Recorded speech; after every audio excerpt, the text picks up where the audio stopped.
You're watching Business Access TV. Business Access. Business Access. Business Access. Business Access. You are watching Business Access TV. Business Access TV. Serious about business. Serious about business.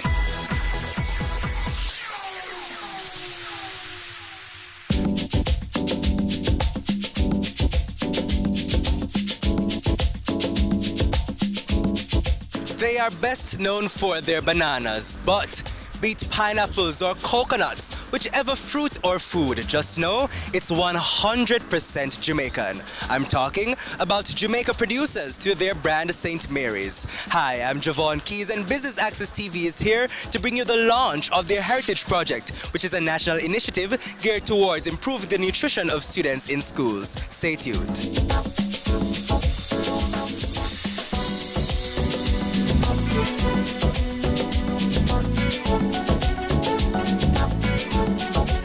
My name is Terry Carell and I am pleased to be your MC for a number of reasons.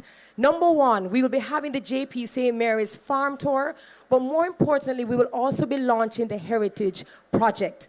I'm not going to say too much about it except for the fact that we understand that there has been a crisis.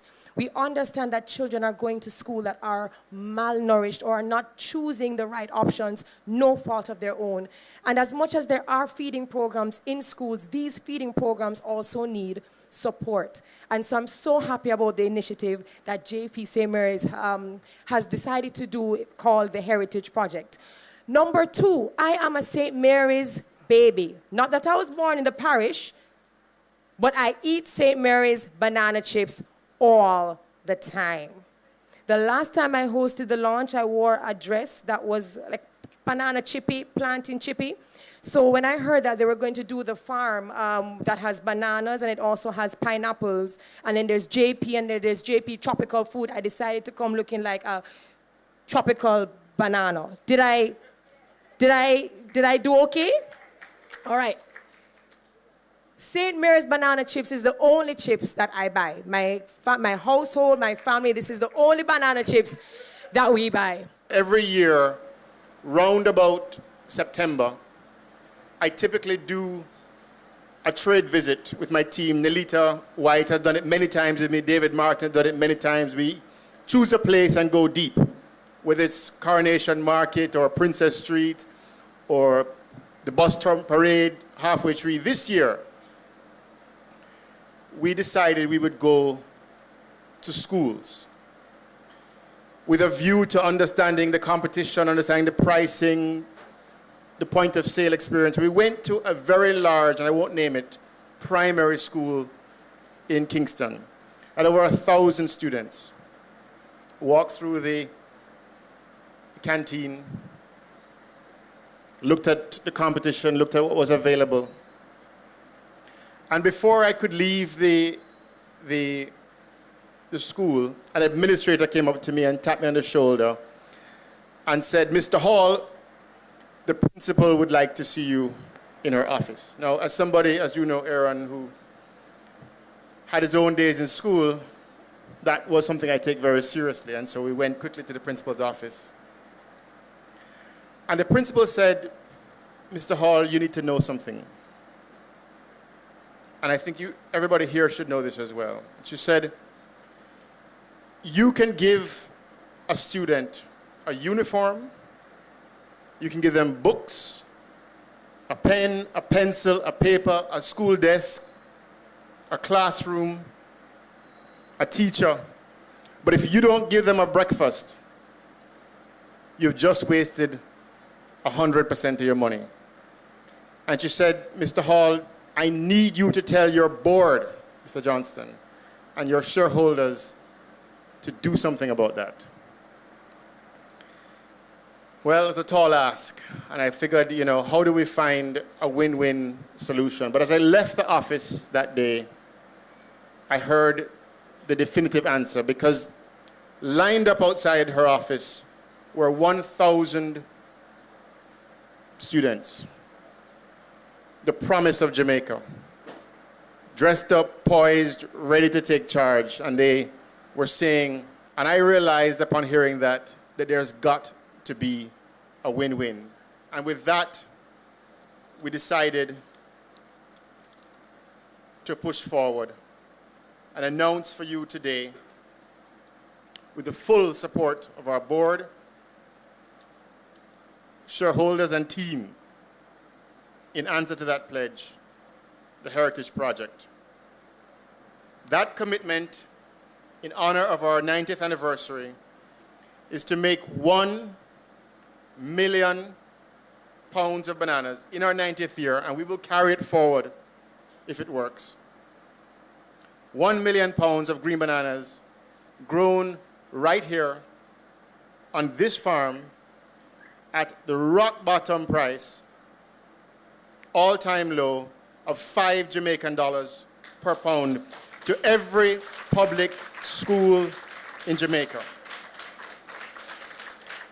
And our goals for this project are fivefold. We're calling it the Heritage Project.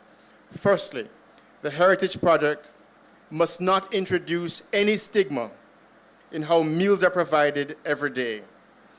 Whether the student is on path, the program or not, we don't want any child in this country to feel shame when they need something healthy to eat. For us, there is no stigma in this project.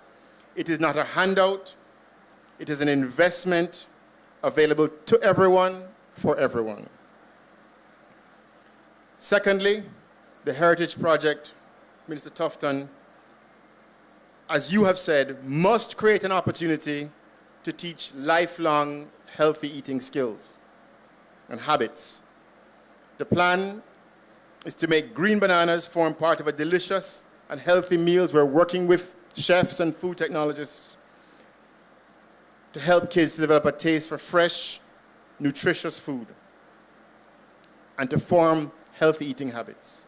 Thirdly, we must protect our most vulnerable children against hunger. We know that when children are hungry, they're more likely to get sick, to recover slowly from illness. They don't catch up as easily from common childhood diseases, and their bodies can't grow to their fullest potential. Fourthly, we must bolster learning. We know the students who eat breakfast regularly have been found to have higher math grades. We know that 9 out of 10 teachers say that a healthy breakfast is key to academic achievement.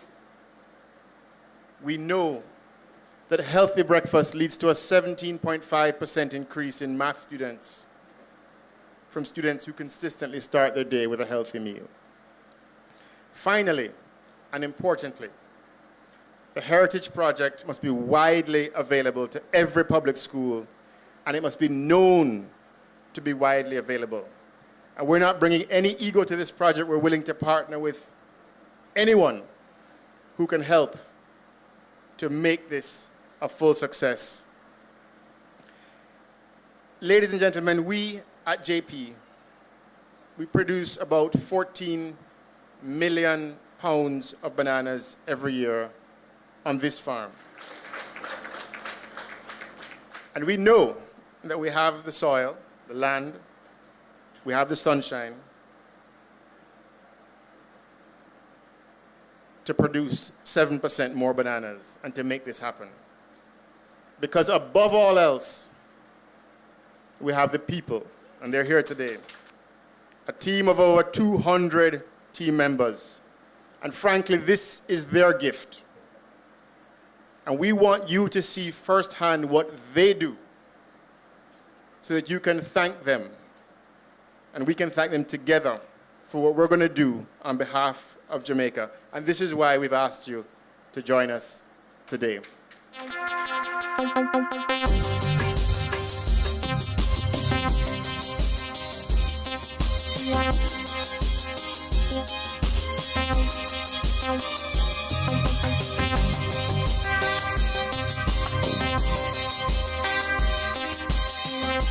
This is the first of the harvest. This is a symbolic representation and handover for what the Heritage Project truly represents, where it will touch health, education, and of course the agricultural industry. Congratulations. Well done. We're here at the launch of the Heritage Project for Jamaica Producers through its brand St. Mary's. We take our first break. We'll be right back.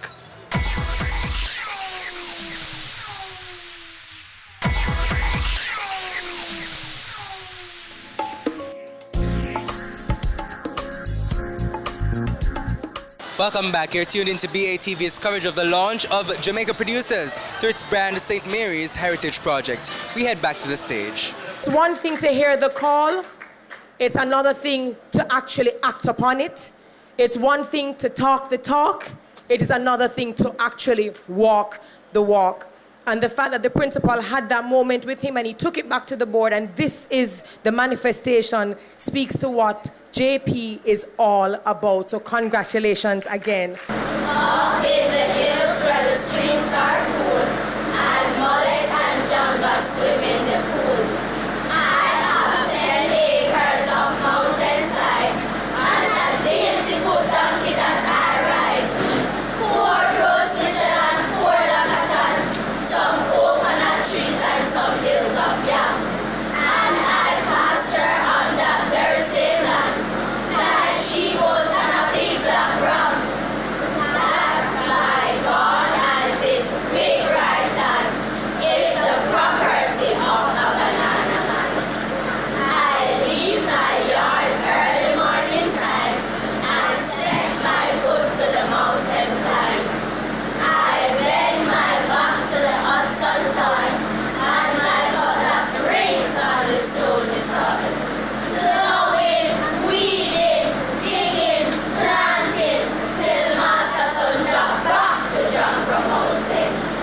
Then home again in the cool evening time, perhaps whistling this little rhyme. Praise God, praise God, and this big right hand, I will live and die a banana man.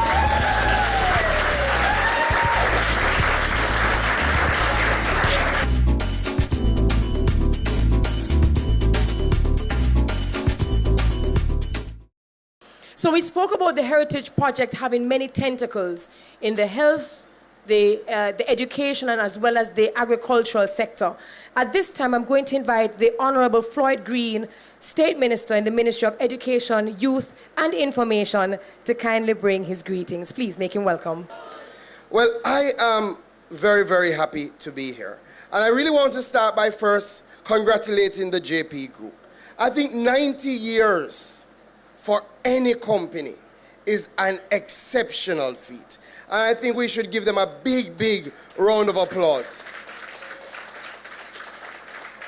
But I think the story is even more extraordinary when you think about the area in which JP has operated and the fact that they have gone through so many different challenges, from weather occurrences, devastations, to the farms, loss of traditional market, but yet still you've been able not only to survive, but to thrive and to expand. And I think the JP story is really synonymous with the Jamaican story. It's a story of resilience. The reality is that I know you have a number of different calls, and you could have decided to do a number of different areas in terms of your social outreach. But I think you have seen and you have done, you have brought us here together because you are contributing to an area which touches on education, touches on health, touches on agriculture, but more importantly, which really will secure the heritage of Jamaica by making our children better. So if you know the history of our country, our last dispensation was that we had a school feeding program only 3 days out of the week. And what the research showed us was that on those 3 days, the attendance at school was higher, which shows a direct correlation between our children coming to school because they were now able to be fed. And that for us is a stark reality. And that is why as a government we had said we would put more resources behind the school feeding program.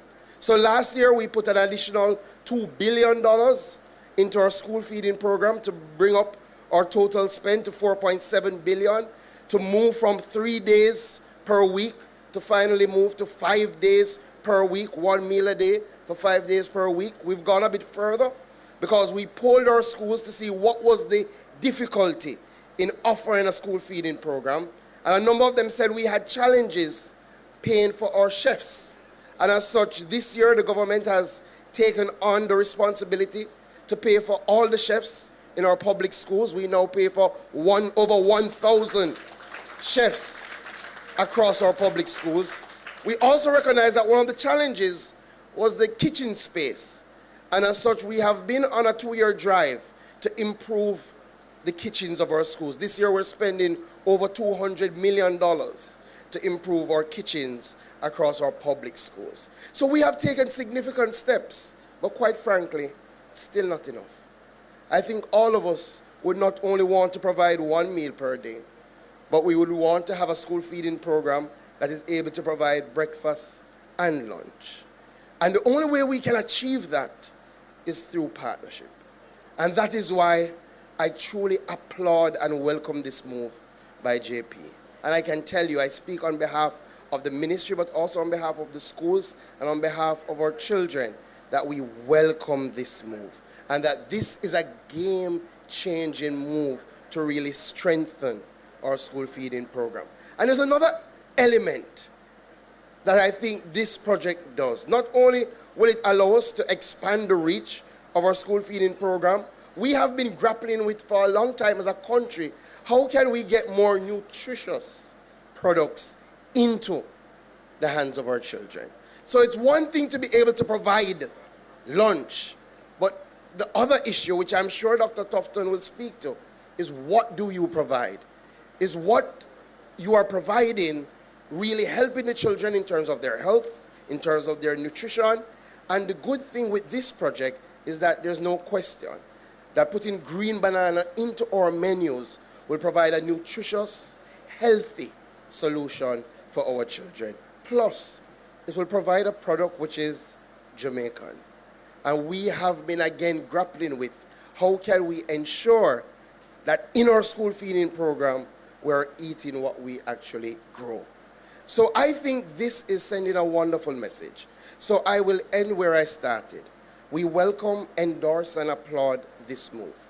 We believe it is a game-changing move in relation to helping us as a ministry to expand our school feeding program. More importantly, we do believe that our children will be better off because of this project, which in essence will help them to eat better, learn better, and live better. Thank you. Thank you so very much to Minister Floyd Green and, of course, to the ministry. We'll be right back.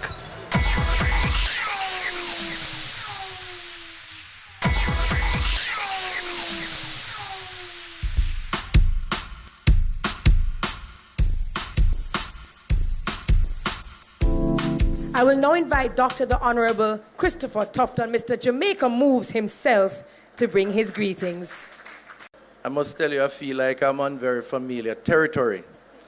And I certainly look forward to the tour because my time spent here at JP Farms has some precious memories, and it's always good to revisit those memories. Let me just begin by saying I think Jamaica Producers Group has gotten it right.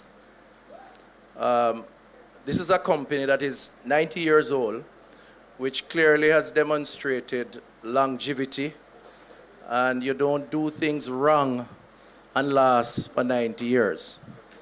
And that to my mind goes without question, without contradiction. And, you know, if I were to identify two of the very important factors that I believe contributes to that success over those 90 years, it would be, one, that this is a company that believes in investing in local capacity. And indeed, the local agricultural sector would not be where it is today if we didn't have a Jamaica Producers and a long history of investment in local capacity. Very importantly also, this is an entity that doesn't just respond to what the market wants, but a company based on its philosophy believes in doing the right thing for the consumer. And there's a difference, because sometimes what the market wants is not always what is the right thing for the consumer. And I'm speaking here purely from a health and wellness perspective. And so I want to use the opportunity to just say commendations, recognition to Jamaica Producers Group on this 90 years of existence. I believe you will go on to survive and to sustain yourselves as you serve the people of Jamaica and outside of Jamaica. And in regards to the Heritage Project, I believe again I can say that you have gotten it right in the concept and in what you aim to deliver in this project. We have the data as it relates to our school population, our younger age cohort. And that data is manifested in our global school health survey, a recent one being published earlier this year, which says that obesity levels within our school population has doubled over the last 7 years. The last two surveys that we have done, which are 7 years apart, shows an increase, a 100% increase in obesity levels in males, in our boys, and almost 70% increase in our girls. This is very concerning to us, because if obesity levels in our schools increase by almost 100% every 7 years, then one can imagine where we will be over time in terms of premature illness, premature deaths, impact on productivity, impact on development, and I could go on and on. So the reality is that from a public health, from a health and wellness perspective, we have a duty, we have an obligation to respond to this challenge that we face among this younger age cohort, the future generation of our country. And part of that approach, and we've been discussing that with the Ministry of Education, been discussing it with the Minister of Agriculture, is to change the lifestyle and the behavior of our young people, starting on the school compounds, but also over time, hopefully develop a different approach even as they grow and mature into adulthood. And that change in lifestyle basically comprises two very important things. One, get them to improve and increase their physical activity. In the days when we were young, we used to run up and down and play all over the place. Today, children are stuck on the technology, the iPads, the phones, the computers, and they live a sedentary lifestyle. They are not as active as they used to be. So the physical activity component, and we're working on that with the Ministry of Education. But secondly, and perhaps even more importantly, and this is where the Heritage Project for us is a big win, nutrition. Now, Jeffrey spoke about hunger, and there is an element of that in the school system, as reflected by the principal whom he had discussions with. But a bigger problem in our school system is improper nutrition based on what the kids eat, whether at home, on the streets, and indeed on the school compound, based on what is available to them. And if we are to change that, we're going to have to do a couple of things. The Ministry of Education and the Ministry of Health are working together to develop a nutrition policy, which early in the new year will become the policy to guide the options that are available to the students once they are on the compound, on the campuses of these institutions. And those options will include a variety, but very importantly, combined, should capture a more balanced diet in order to enhance the nutritional content of our young people. From that perspective, the Heritage Project fits very nicely, because for one, Jeffrey, you're promoting a product that is fresh as opposed to processed and stored. You're promoting a product that is nutritious and, frankly speaking, is familiar to all of us. All of us would have tasted and experienced the taste of green bananas. We're going to have to be creative, which you are working on in terms of your chefs and nutritionists in putting the product together in different formats. And I would encourage you to let the schools also be a part of that process, into some competition of sorts, because our children are quite creative. And each school has a home economic department. If they are sufficiently incentivized, even with recognition alone, I believe you'll see some amazing creative displays which ultimately can become mainstreamed in institutions. But all combined, what the Heritage Project will do is provide an affordable option in terms of the product that you're offering to tap into what is not a luxury but a necessity, the enhancing of the nutritional content for our young people to support the challenge, overcoming the challenges of obesity. So we look forward to that. We want to be a part of that in the Ministry of Health. We endorse this project as a result of that.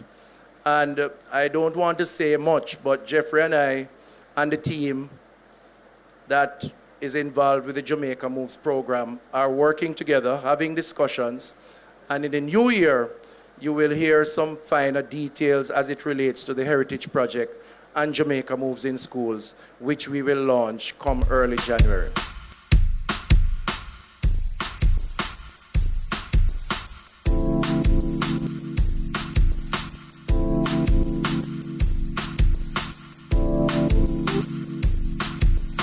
We'll be right back.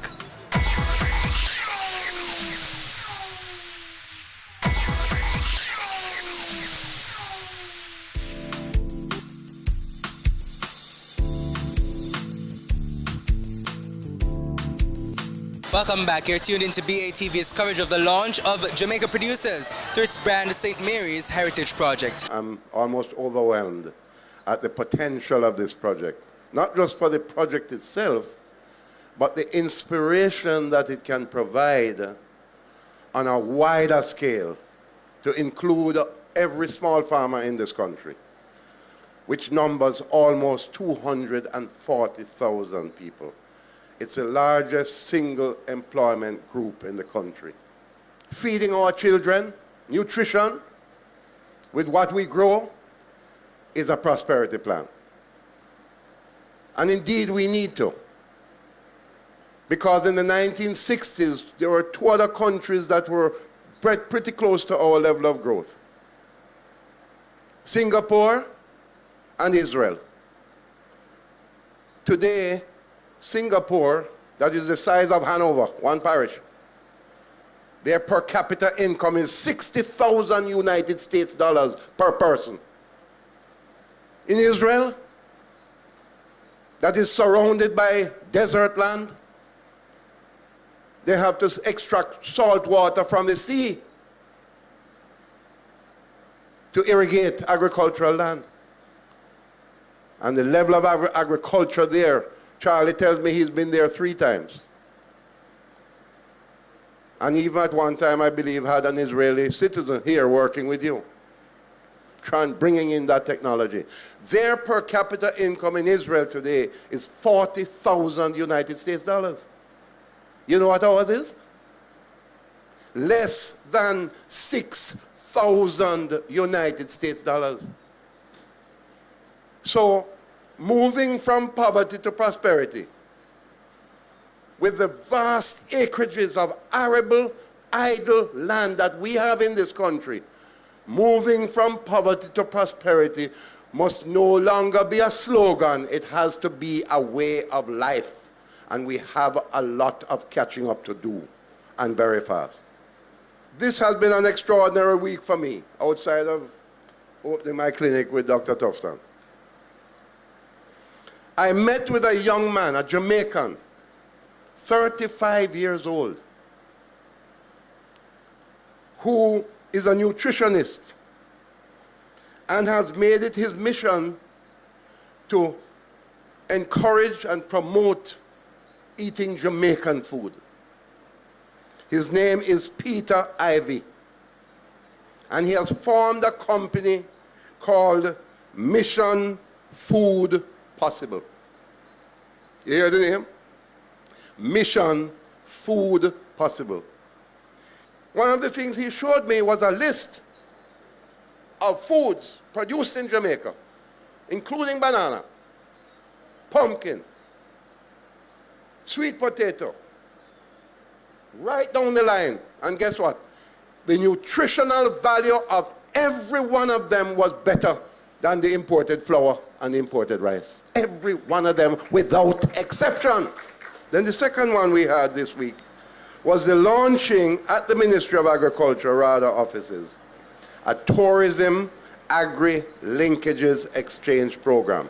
It is a program that is designed to connect our farmers across the country with the value chain and food chain going into the tourism industry.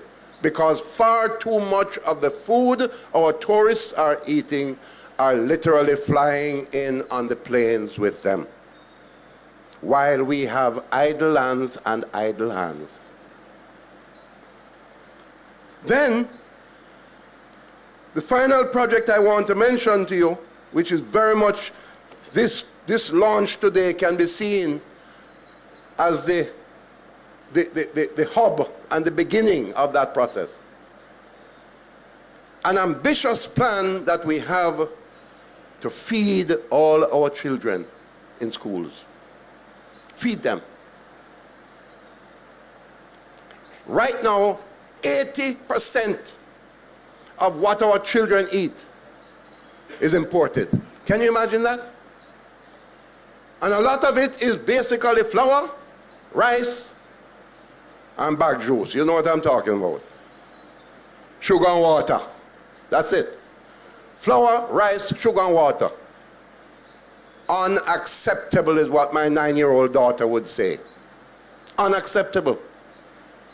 When Jamaica, that is far more blessed with rainfall and land, arable land, than Israel, where they have mango orchards in Israel, why aren't we having a whole heap of mango orchards in Jamaica? And instead of our children drinking bag juice, them drink mango juice. Or mango nectar, whatever. Why don't we have more citrus groves planted? Lots of questions we have to answer. And because of the position that I'm in, I have to face those questions frontally. $5 a pound for banana, which is more nutritious than imported flour. The market price for the bananas is $25 a pound.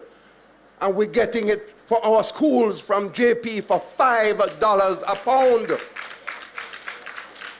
Minister of Education, please advise your minister, and you and him agree, to send a message to all schools that this is not optional. This is not an option.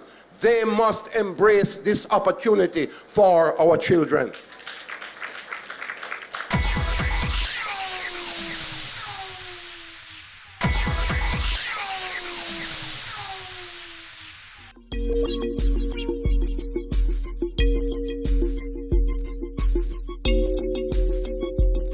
So we've heard from the speakers at the official launch of the Heritage Project by Jamaica Producers through its brand St. Mary's. Now it's time to head to the farm. Let's go.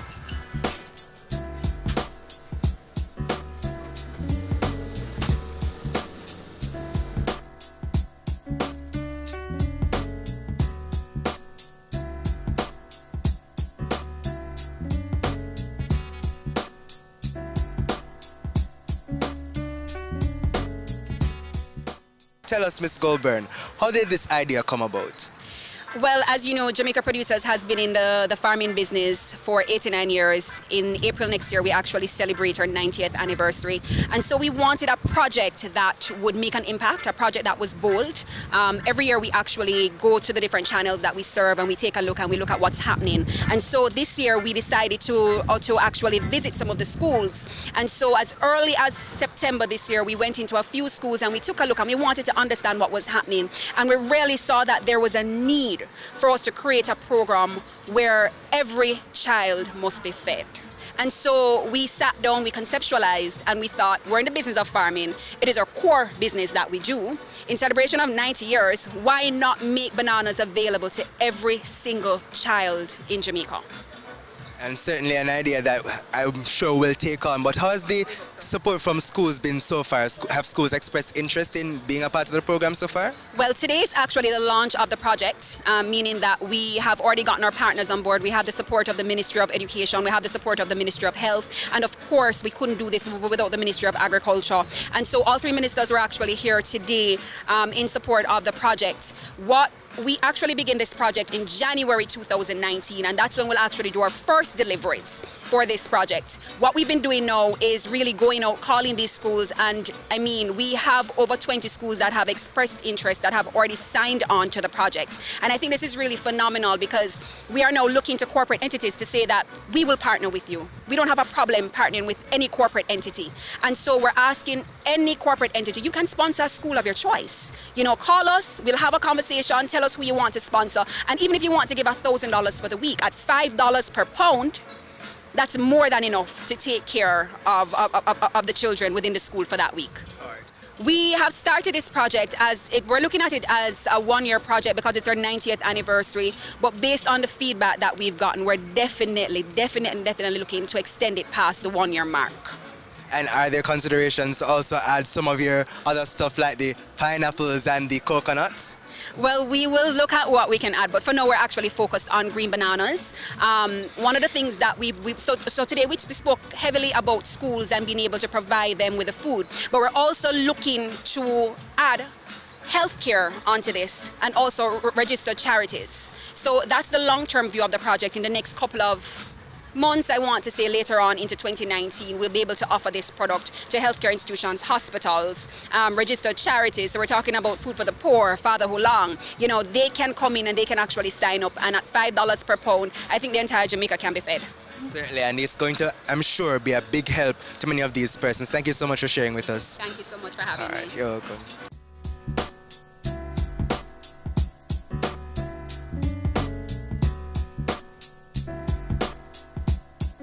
So we know that there are many diseases which may impact the banana plant. Tell us about some of those here in Jamaica.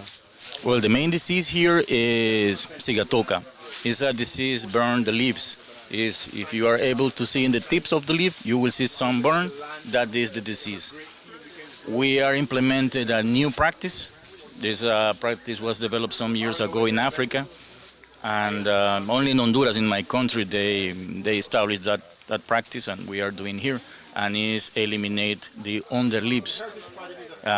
The analysis was this: is when you understand the physiology of the crop, is the youngest leaves are the leaves participate in the photosynthesis, are the more important leaves for produce food. The underleaves receive shade of the top leaves. That means the underleaves are not really important for produce banana, but the disease is different. The sigatoka grow first in the underleaves. What we do is we train the workers for count the leaves and eliminate the underleaves. So how successful has that strategy been so far in eliminating? We only have established that practice in this farm. And you can see, you are harvesting with 5-6 leaves. It's really great. The wonderful thing of the banana is provide work every day. We work 5-6 days in a week doing the different activities like the cultivation activities, or what we are seeing here, the harvesting activities. Okay, for hurricanes, we have for not a hurricane, but normal winds, we have the aerial cable. You see that structure? We tie the banana to that structure. And the second is the more important for the banana is the excess of water. That's the reason we have drainage structures and we have irrigation for the drought. That means we need to set a farm grow and can produce banana in the drought and in the rainy period. Thank you so much for sharing with us. Our Minister Green, tell us how important is this program in helping to bolster the projects that are already being implemented by the Ministry of Education, Youth and Information in schools? It is critical. I think it's a game-changing move. For a very long time as a country, we've been trying to see how can we expand our school feeding program. We've been inviting private sector to come on board and to partner with the government. We have already, over the last 2 years, increased our school feeding program by $2 billion so that we can move to providing meals for our children at least 5 days per week. But we want to do more, and we understand that in order to do more, we need significant innovative partnership. I think this really is a check in all of those areas. One, it provides us an opportunity by the pricing of the bananas to get an affordable option into our schools. So that's a big plus for us. Clearly, with affordable option, it means you can expand what you offer and you can also reach more children, which is really what we want to do.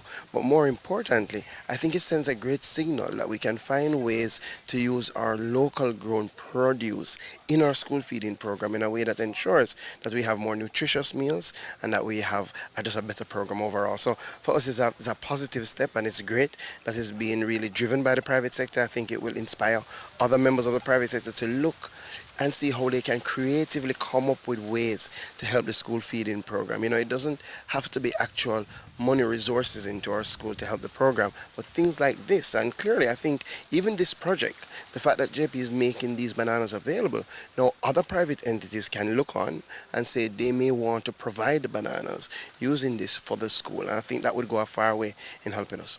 So this is a huge step, yes, but one of the very important things is the education of the students about the importance of having healthy nutrition. What are some of the steps that the ministry is looking at to ensure that it's not just about telling them to eat, but letting them know exactly why they should eat healthy?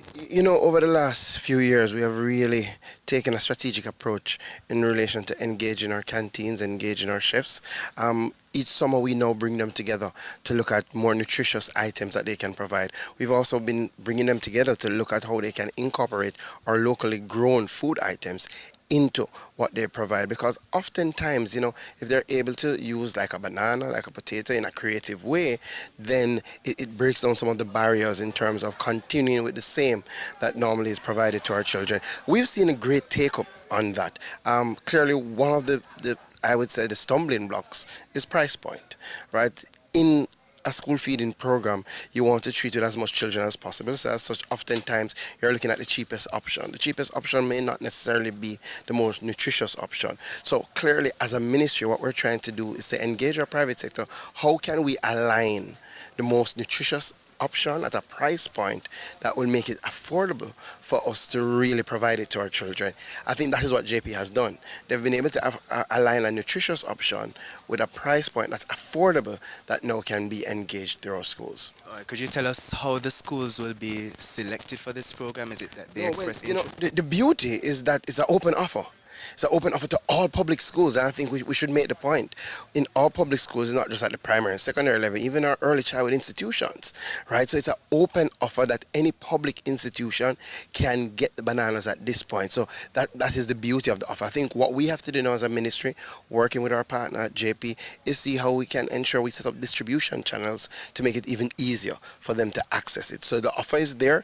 I know a lot of the schools say, how can we now get it into our schools? And if we can cut transportation costs, if we can cut distribution costs so that it's not an addition, then clearly I think the take-up will be even greater. So we've already started the discussions, and we're going to continue discussions how as a ministry now we can get these bananas into our schools. All right, Mr. Hall, so for clarity, tell us, the program is worth $50 million, or will the schools be receiving, overall, you'll be giving to schools $50 million? Explain to us. So it's worth $50 million. Now, to tell you the truth, in this country, like any country, food is a currency in itself, okay? So $50 million is the difference between the price that you'd buy it in the market and the price that we're going to make it available to students in public schools. And how does that compare to market value? It's about 20% of the market value, about an 80% discount on market prices. Whoa, but with that great reduction, there must be some consideration for your bottom line. How will that be affected? Okay, so for us, first of all, this is part of what we believe in. We've been in agriculture for 90 years in Jamaica, and we're absolutely convinced that in order to make Jamaica fulfill its overall promise for our overall network of businesses, we need a strong education system. So that alone gives us a return. JP is well invested in Jamaica. This isn't our only business. That's number one. Number two is we produce 14 million pounds of bananas every year. So 1 million pounds sounds like a lot of bananas, but it's about a 7% increase relative to what we do now. We are implementing a series of technological enhancements that improve our yield, that improve our productivity. We know we have the land to do it, so we're confident that barring an adverse weather event, a catastrophe like a hurricane, that the farm can add value. So we believe we can deliver.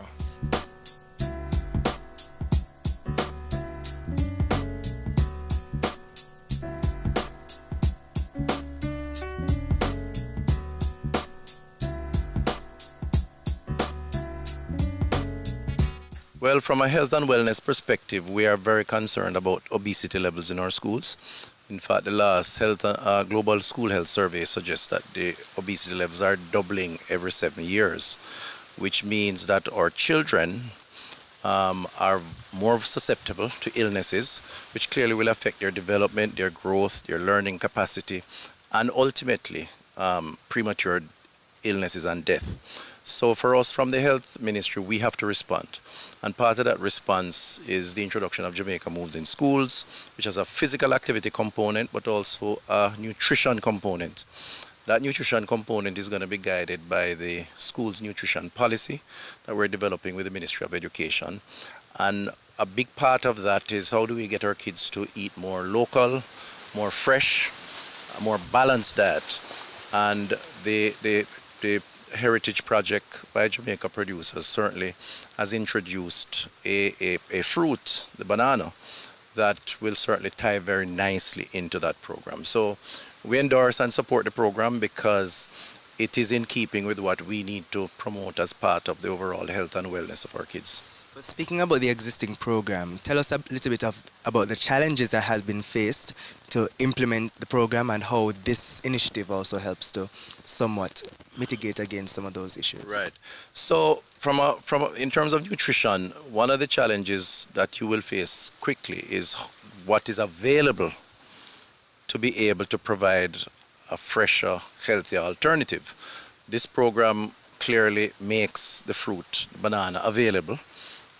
They have made a generous offer, so it's affordable, and that alone gives an option to canteen operators, to the schools, to be able now to have access, affordable access, and it's for them now to be creative in providing the menu and the recipes to make it attractive, and of course the nutrition is there. So I think just the availability of the product, oftentimes you hear canteen operators, schools complain about them only having access to certain foods.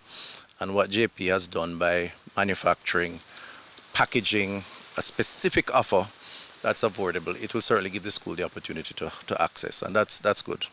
In some schools, the canteens are operated by concessionaires. Is there anything in this new policy that will essentially mandate these institutions to put in place dietary considerations for the students? So the nutrition policy that I spoke of earlier will in fact mandate via policy within the school environment those who are operating within that environment to offer a balanced diet and healthier options. Not suggesting that what they offer now won't be there, but it will have to also include healthier options. So children will have choices, and certainly we will encourage kids through on-campus promotion and advertising and of course public education to look at those healthier options and to show the relationship between the options and their own health status. So yes, it may require adjustments with what is now on offer by the operators on the compounds. All right, Minister Shaw, so tell us, this program being put in place by JP, how does it add to the mandate of the Ministry of Industry, Commerce, Agriculture and Fisheries? Well, I think it's a source of tremendous inspiration. And this is something I'd love to see every farmer who wants to get into bananas should come and look at the model that is here. Because it's obvious that they appropriate a lot of technology in how they manage the trees to achieve maximum productivity per tree, right? And that is significant. In fact, some of the things they showed us here, like taking the buds off at a certain time and taking the smaller fruit off from the bottom so that you can allow the other fruit to get mature and get bigger. These are things that in a typical small farmer situation, the bunch of banana is just allowed to, grow. But obviously, what is being done here is to maximize the productivity per bunch. And they are showing to Jamaica and to other entrepreneurs what we can do. I have thousands of acres of land now to lease out to other farmers to do all kinds of things, including more bananas. So, and on that note, because one of the things we're doing now, we're not exporting fresh bananas anymore now. It's all processed here now and going away as banana chips and so on. But there are still other countries, like in South America, that are exporting bananas to the United States and Europe. So if we grow more bananas, we can get back into the fresh banana export business. And that's it for our coverage of the launch of Jamaica Producers through its brand St. Mary's Heritage Project that will be feeding thousands of many young Jamaicans. I'm Javon Keys for Business Access TV, serious about business.